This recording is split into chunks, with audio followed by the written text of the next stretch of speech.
মনে হয় আমি স্টেটমেন্ট দেব। কেউ আমাকে ভিড়ের মধ্যে ধাক্কা দিয়ে ফেলে দিয়েছিল।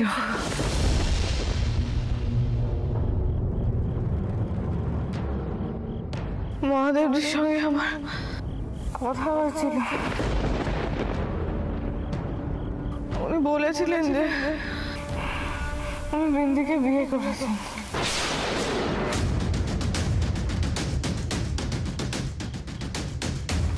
অস্বস্তি হচ্ছে কেন? মহাদেব রায় রঞ্জাকে বিন্দির আর বিয়ের কথাটা বলে কোথায় গায়েব হয়ে গেল? কি চায় মহাদেব রায়? বিন্দি যে এখানেই আছে সেটা আমি নিশ্চিত। বিন্দি কোনো কলকাঠি নাড়ল না তো, যাতে মহাদেব রায় চন্দননগরে গিয়ে এটা না বলতে পারে যে বিন্দি আর ওর বিয়েটা হয়েছিল। না না না, যে করে হোক মহাদেব রায়কে খুঁজে বের করতেই হবে।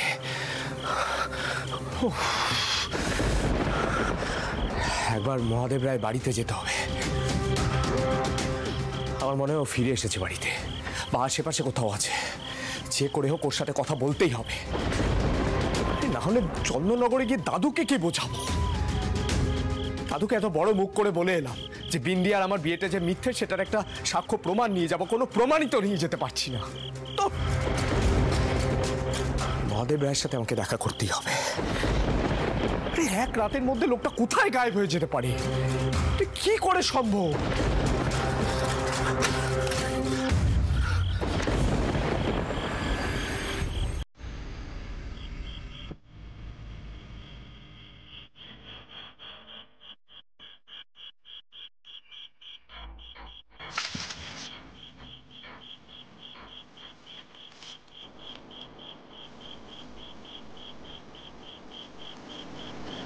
কি এখানে খাবার পড়ে আছে? দেখে তো টাটকা মনে হচ্ছে, কিন্তু মহাদেব রায় তো ঘরে নেই। এখানে আর কোনো ঘরও নেই। তার মানে মহাদেব রায় ঘরেই আছে। আমার ধারণাই ঠিক, মহাদেব রায় ঠকাচ্ছে। বিন্দি আর মহাদেব রায় একসাথে হাত মেলায়নি তো?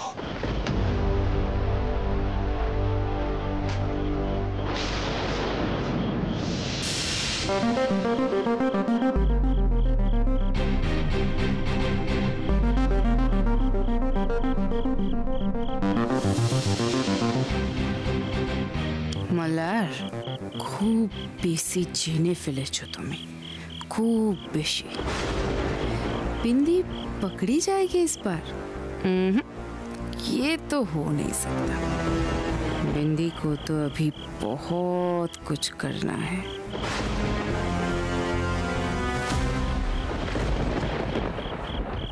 মহাদেব রায়, মহাদেব রায়, আমি জানি তুমি এই ঘরেই লুকিয়ে আছো।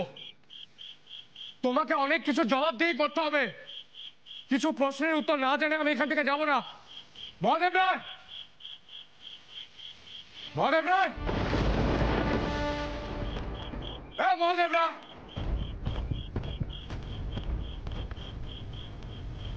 এই ফোনটা হোটেলে ফেলে এলাম। এই ঘরটা আমাকে ভালো করে দেখতে হবে। এই ঘরের মধ্যে থেকে অন্য কোনো ঘরে যাওয়া যায় না তো?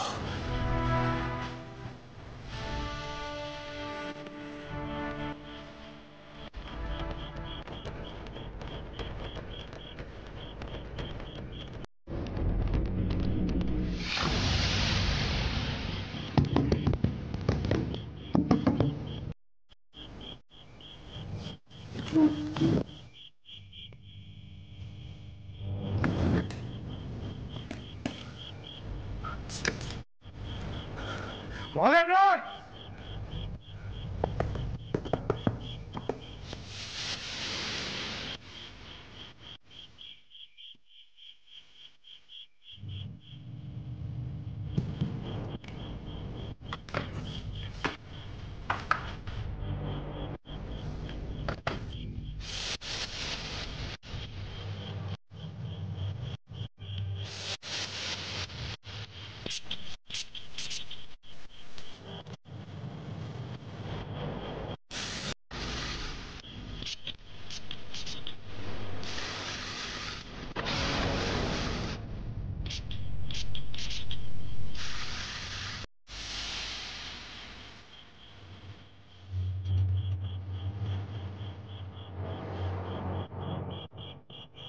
দারুণ একটা গন্ধ,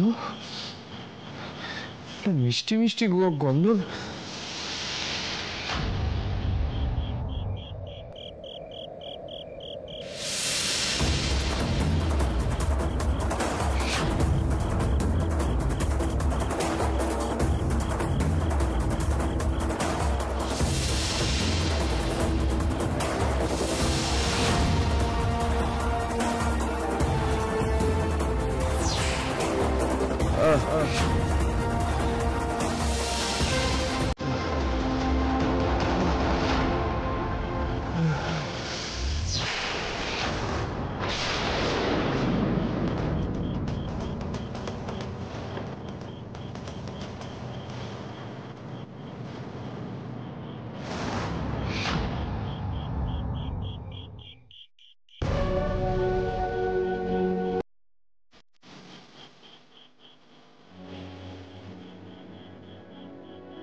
अब आएगा मजा।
अब देखो मल्हार, बिंदी क्या चाल चलती है। बिंदी के तो केउ कुछ पावे ना, केउ कुछ पावे ना, कारण बिंदी तो ये चोरा कुठोरीते बंद थकबे और तुम्हें फंसाएगी बिंदी। मैंने कहा था ना तुम्हें, मैंने तुम्हें बिंदी को अपना लो, बिंदी का प्यार अपना लो। नहीं सुना तुमने। तो बिंदी के तो किछु करते होबे ताई ना। अगर मल्हार बिंदी का ना हो पाया तो रंजारो होबे ना, किछु देई ना।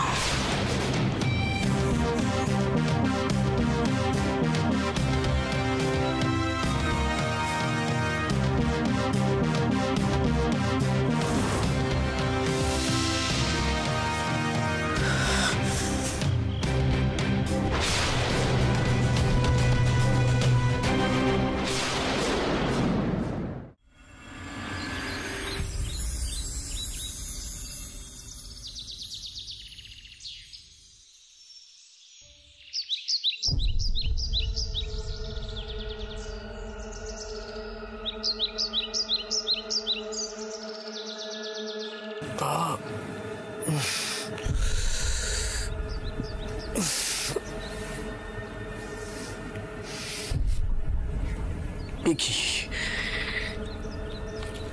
এ তো মহাদেব রায়ের ঘর। আমি এখানে এইভাবে পড়ে আছি। হ্যাঁ, কাল রাতে আমি এখানে এসেছিলাম, তারপর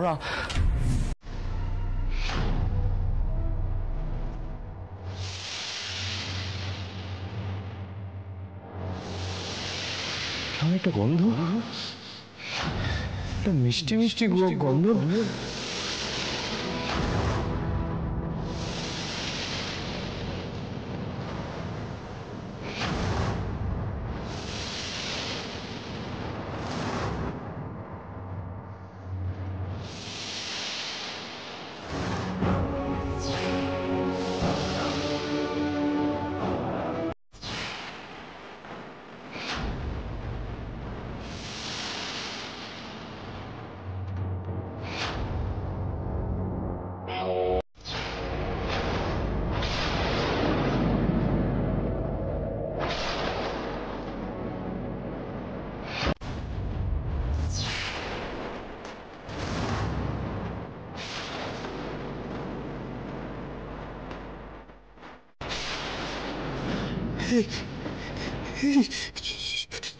ছুরি কেন আমার হাতে? হ্যাঁ,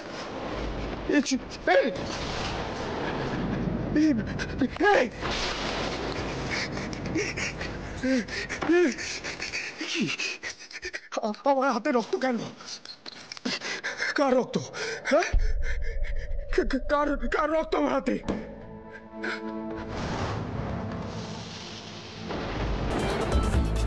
এসব কি হচ্ছে? এটা কি? হাতে রক্ত, ছুরি, এসব? তার মানে আমার ধারণাই ঠিক ছিল, বড় কোনো ষড়যন্ত্র চলছে। না না না, এখানে কাল রাতে একা আসাটা আমার উচিত হয়নি, কিন্তু আমি এগুলো তো আমি কাউকে কিছু বলতেও পারবো না। এগুলো কি হচ্ছে আমার সাথে? আমি কাল রাতে এখানে এসেছিলাম, এসে জ্ঞান হারালাম। জ্ঞান হারানোর পরে কি হয়েছিল? হ্যাঁ, মহাদেব রায় এসেছিল নাকি বিন্দি এসেছিল, নাকি অন্য কোনো ঝামেলায় আমি জড়িয়ে পড়লাম?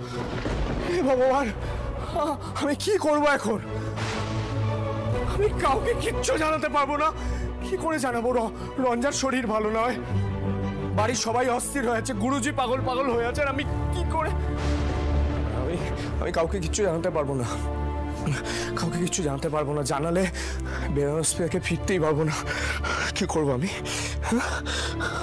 কি করবো? কি করলাম? হে ভগবান, কি অশান্তিতে ফেললে আমাকে? আমি কি করেছি? আমি কি অশান্তিতে পড়েছি? কি অশান্তি?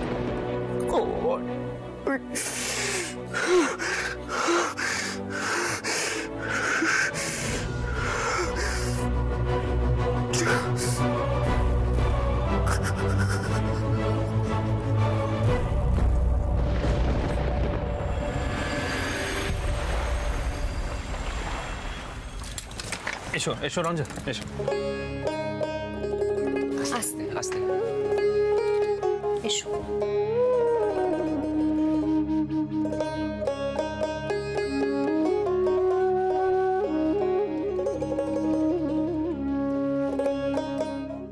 মল্লারদা, মল্লারদা, আচ্ছা মল্লারদা গেল কোথায় বলো তো?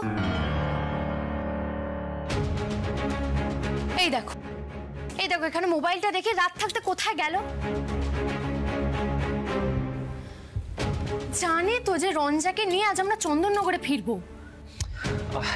পিলু শোনো, এত টেনশন করো না, রিলিজ তো হয়ে গেছে ঠিক মতো, তাই না? রঞ্জা শোন না, তুই এত চিন্তা করিস না, তুই একটু রেস্ট নে। হ্যাঁ, একটু রেস্ট নে। আইতা শোনো না, বলছিলাম যে জেঠুমনি হসপিটালের ফর্মালিটি সবকিছু কমপ্লিট করে সোজা এয়ারপোর্ট যাবে। তো আমাদের হাতে কিন্তু বেশি টাইম নেই, তোমরা গোছকাজ করে নাও। আরে কি করে গোছগাছটা করবো বলতো? মলার তো কাউকে কিছু না বলেই বেরিয়ে গেছে, ফোনটা দোকানে ফেলে গেছে। আহির, মল্লারের কোনো বিপদ হয়নি তো?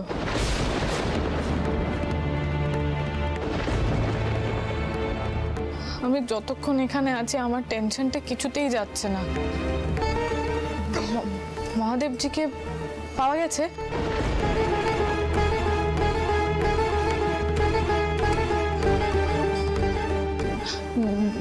বিন্দিকেও তো পাওয়া যায়নি না?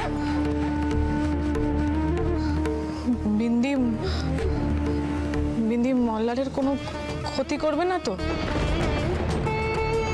মানে ওকেও যদি আমার মতো? কখনো না।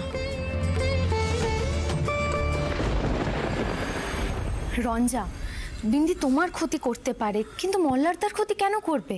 কিছু বলা যায় না পিলু। আমি যতদূর দেখেছি মেয়েটির মাথায় কিন্তু একটু গন্ডগোল আছে, আর বেশ ভালো রকমের গন্ডগোল আছে মেয়েটির। এই ধরনের মেয়েরা কিন্তু অত সহজে কারোর ক্ষতি করে না। যাকে হাতের সামনে পায় রেগে গেলে তারই ক্ষতি করে।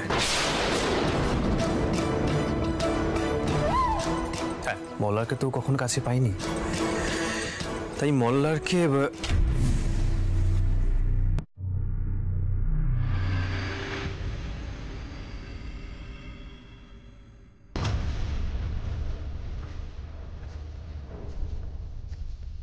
আরে মল্লারদা, কি ব্যাপার বলো তো তোমার? কোথায় গিয়েছিলে?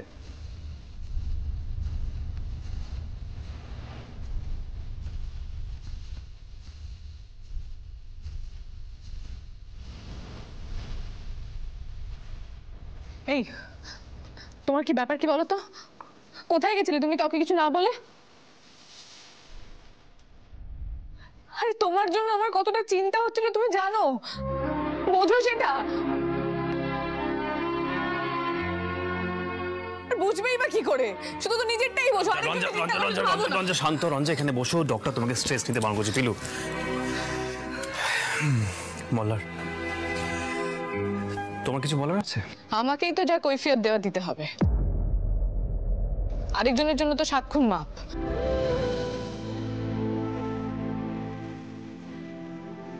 কি করে সবটা বলবো রঞ্জা? নিজেই তো বুঝতে পারছি না ঠিক কি ঘটছে আমার জীবনে।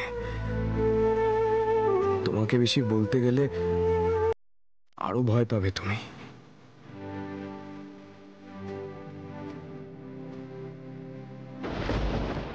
রঞ্জা, আমি বলি কি, সারা রাস্তা না অনেক সময় পাবে মল্লারদার সাথে রাগারাগি করার।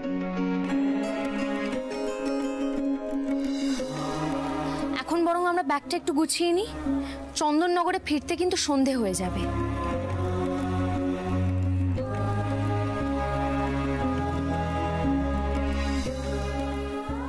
মল্লারদা, তুমি রঞ্জার ওষুধ বিশুদ্ধগুলো একবার একটু দেখে নিও, কেমন? হ্যাঁ হ্যাঁ, দেখে নিচ্ছি বিলু। আসলে কাল রাতে ঘুম আসছিল না, তাই বেরিয়েছিলাম। একটা জায়গায় শুয়ে পড়েছিলাম, ঘুম ভাগেনি, তাই সরি।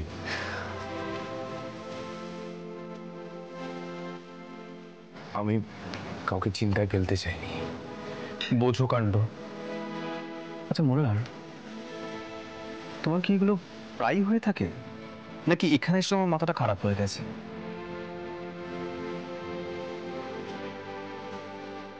না মানে চন্দননগরে এরকম কখনো দেখিনি, তাই বলছি। রঙ্গন, আমার কথাটা শোন, ঘরের ছেলেকে তাড়াতাড়ি ঘরের ফিরিয়ে নিয়ে যাওয়াটাই মানে বুদ্ধিমানের কাজ হবে। আমাদের বাইরে আছি। এক্স্যাক্টলি আহিদা। মল্লারদা, তুমি তাড়াতাড়ি সুটকেসটা গুছিয়ে নাও আর একদম দেরি করো না, ওকে?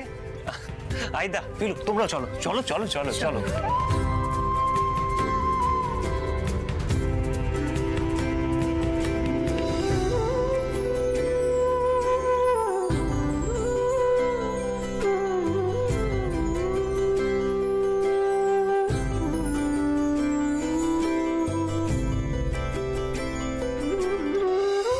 সরি বললাম তো, আর কি করতে হবে?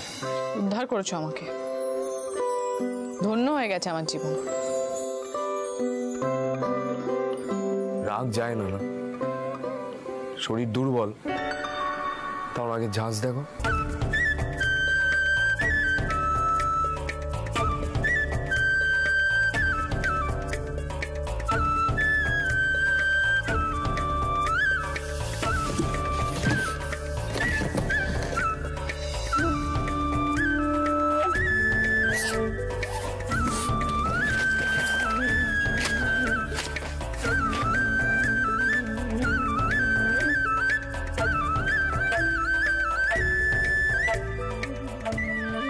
রঞ্জা যেন এমনই সুস্থ স্বাভাবিক থাকে, আর কিচ্ছু চাই না আমি।